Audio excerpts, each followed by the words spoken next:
In 2007, an event occurred at a Portuguese resort that would later be called the crime of the century. 3-year-old Madeline McCann from Great Britain mysteriously disappeared from her hotel room, and the investigation into this crime became one of the most high-profile in world history. It sparked international scandals and even involved an audience with the Pope himself for the girl's parents. For 13 years, this case remained unsolved, but in 2021 new shocking details emerged. In this video, we have gathered all available information and tried to answer the main question: what happened to Madeline McCann? In May 2007, a horrifying crime took place at a popular resort in Praia d'Alas, Portugal. 3-year-old girl Madeline McCann disappeared from her hotel room where she was staying with her family.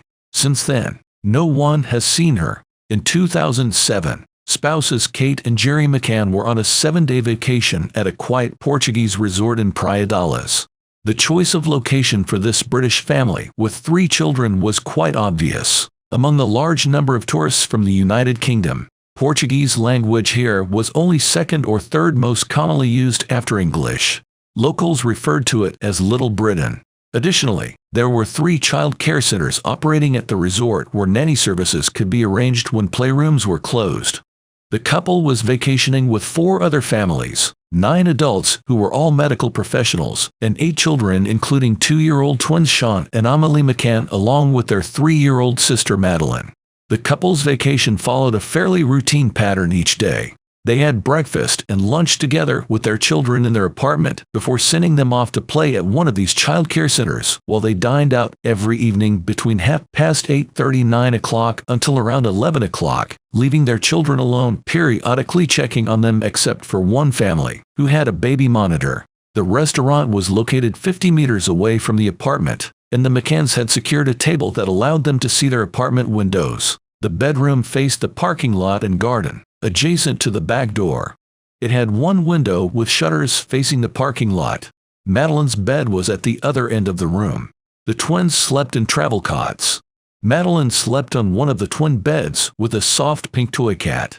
She was wearing a white and pink short-sleeved pajama set. On May 3rd, around 9 o'clock, Kate and Jerry went to dinner. During dinner, the parents periodically checked on their children to make sure everything was okay. Friends who had dinner with them also arrived. At 21:05, the father entered the children's bedroom. According to him, everything was calm and Madeline was sleeping in her crib. The only thing that was different was that Jerry was sure he had left the bedroom door closed, but when he returned it was wide open. Not attaching importance to this, he put it back in its previous position and went back to the restaurant. Kate planned to check on the children around 10:30. But their friend Matthew Oldfield suggested checking on their children when he checked on his own. Kate agreed. Oldfield made sure everything was calm in the McCann's apartment and left. Later he admitted that he didn't see if Madeline was in her crib at that moment. Kate went to check on the children at 2200 hours. She entered through the patio doors and noticed that the bedroom door was wider open than usual. But when she went to close it, it slammed shut as if from a draft. Then she saw that the window was open from outside. The twins were asleep. In Madeline's crib lay her soft toy, but there wasn't a trace of the girl herself. After searching through the apartment and not finding their child, Kate McCann rushed back to the restaurant screaming that her daughter had been abducted. As friends of McCann's later recalled seeing them immediately after their daughter disappeared, they arrived in deep shock. The girl's mother began sobbing loudly almost immediately, and fell into a stupor while her husband ignored people and looked under every parked car hoping to find their child there. The parents searched for their daughter until 5 a.m. and only agreed to sleep after repeated pleas from others. By this time, the police were already examining the apartment. Local authorities behaved unprofessionally during the initial search of the apartment and made numerous mistakes. For example, the investigators notified border guards about missing child only 24 hours after the start of the investigation. This deprived local authorities of the opportunity to intercept the presumed kidnappers of girl. In addition, Portuguese law enforcement agencies did not timely collect fingerprints from the crime scene, did not establish a cordon around the apartment, and ultimately failed to prepare sufficient evidence. 30 minutes after the girl's disappearance, large-scale searches began. However, several dozen people participated in them, including resort staff and guests. They combed through surroundings for about 6 hours. There was hope that the girl had simply gone for a walk out of curiosity and would soon be found. However, it became obvious by morning that something terrible had happened. Portuguese police questioned parents, the restaurant staff, family friends, and searched nearby areas. The news of a child's disappearance was already being reported by English media. The news was passed on to journalists by the McCann's friends, who believed that it would create public resonance and make the Portuguese police work better. However, this led to biased attitudes towards the parents from the police. They believed that widespread publicity could harm the case, reducing the chances of finding the girl. Tensions escalated during the investigation, and the parents repeatedly accused the police of negligence, unprofessionalism, and a simple unwillingness to search for Madeline. Perhaps this is what led to considering the parents themselves as prime suspects. In subsequent days, Portuguese, British, and international press gathered in Praia Dallas. The story of a fair-haired English toddler disappearing in a place considered safe for family vacations was published worldwide. It became one of the most sensational crimes of the 21st century. For over 14 years, Portuguese police, Scotland Yard, and Madeline's parents have tirelessly investigated her abduction in an attempt to find out what happened to her. But there are still no answers. Perhaps we will never know what really happened to 3-year-old Madeline on May 3, 2007. However, over these years of searching, numerous theories have emerged. Let's consider some of them that seem most plausible. Some investigators believe that Madeline may have been targeted by a rapist who operated in that area at that time. The police were looking for a man accused of attacking 5 girls at Portuguese resorts. Detectives described him as a lone wolf who attacked girls while they slept in their beds at night. 2 of these attacks did occur in Praia Dallas. One of the most well-known theories is that Madeline was abducted by a human trafficking organization. The Netflix documentary The Disappearance of Madeline McCann thoroughly examined this theory. It is believed that Madeline, a young white girl from an affluent family, would be valuable prey for child traffickers. This theory would explain why Madeline's body has never been found and why there have been various unconfirmed sightings of her worldwide. This is the most controversial of all possible explanations that haunted Kate and Jerry McCann from the very beginning of their ordeal. The main version of this theory suggests that Madeline accidentally died due to an overdose of sleeping pills given to her by her parents. Then, allegedly, they hid her body and claimed she had been abducted. At some point after this, despite being under media scrutiny, the McCanns discreetly disposed of their daughter's body. Supporters of this theory point to alleged inconsistencies in the McCann statements about the events of that evening. They also attached great importance to the fact that police sniffer dogs detected a cadaver scent in a car rented by the McCanns several weeks after Maddie's disappearance. An obvious counter-argument here is that sniffer dogs can be very unreliable, and that other DNA traces found in the car and apartment were completely inconclusive. Despite the lack of direct evidence linking the McCanns, and the apparent improbability of a vacationing couple hiding their daughter's death without any trace, Portuguese police insisted on their guilt.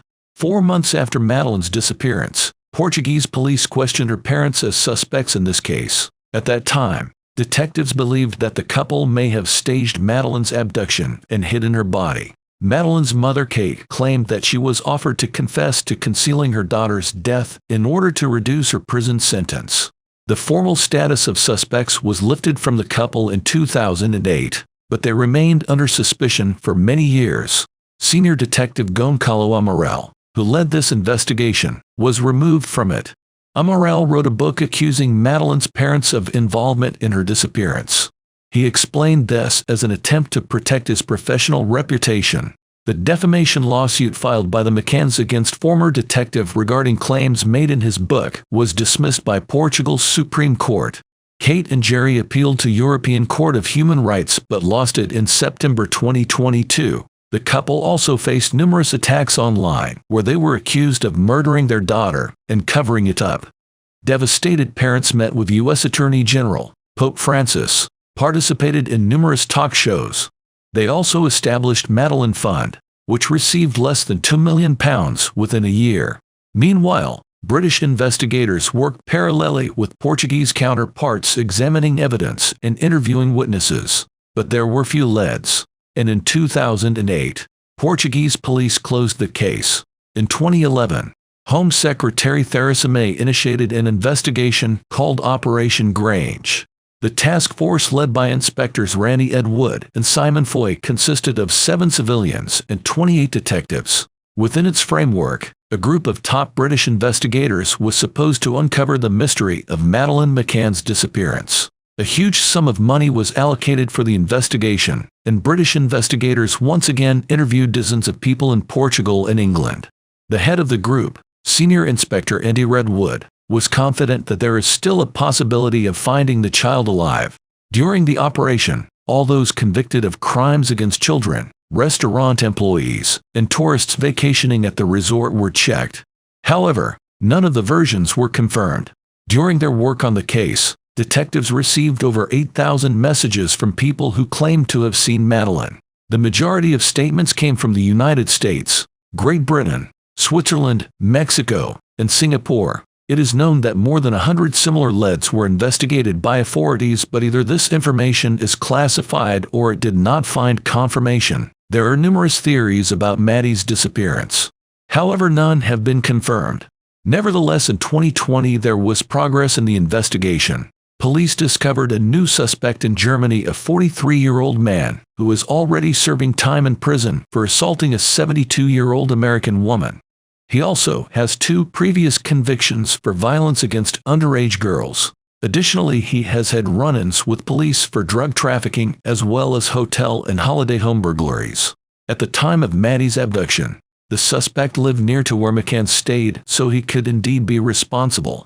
Currently, police are gathering evidence and proof while also trying to locate Maddie's body. Perhaps soon this mysterious disappearance will finally be solved and her loved ones will find peace. If Madeline is alive, she would have turned 20 on May 12, 2023. Her parents still believe that their daughter is out there somewhere. However, in recent years they have shown less activity, focusing more on their other 2 children. Nevertheless, Madeline's mother continues to buy her gifts for every occasion, believing that one day she will see her daughter again.